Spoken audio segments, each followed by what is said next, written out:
Hi hello నమస్తే, నేను మీ Eshwari. Welcome to Eshu cooking and blogs.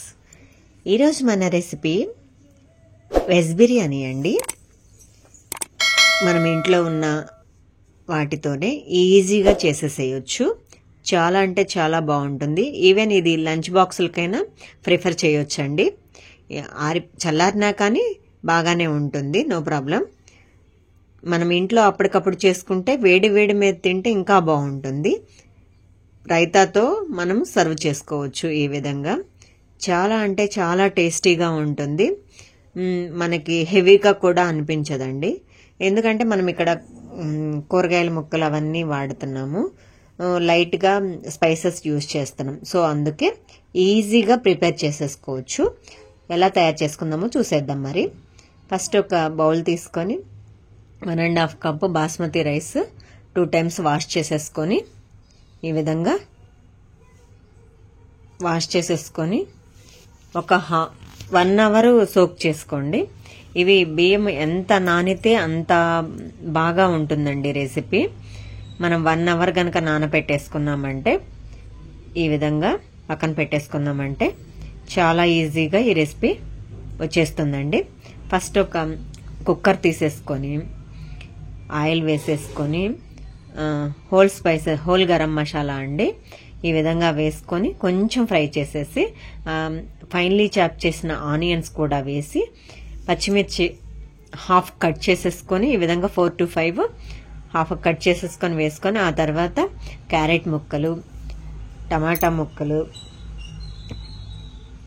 అల్లం వెల్లుల్లి పేస్టు 1 స్పూను ఈ విధంగా వేసి అల్లం వెల్లుల్లి పేస్ట్ ఫ్రై అయ్యేంత వరకు వేయించండి, పచ్చివాసన పోయేంత వరకు.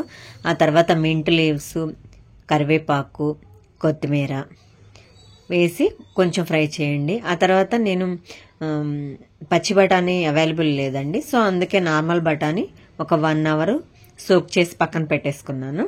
అవి కూడా యాడ్ చేసేసి ఆ తర్వాత సాల్ట్ సరిపడా యాడ్ చేసేసుకోండి. మీకు కొంచెం పసుపు అండి, ఒక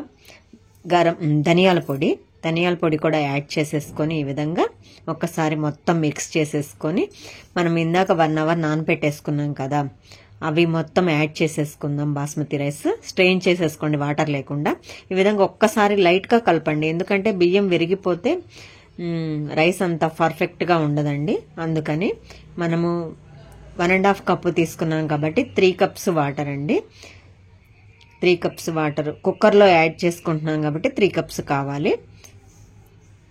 ఈ విధంగా మొత్తం ఒకసారి సాల్ట్ చెక్ చేసుకొని కుక్కర్ లిడ్ పెట్టేసుకొని విజిల్ పెట్టేసి ఒక 2 విజిల్స్ రానివ్వండి.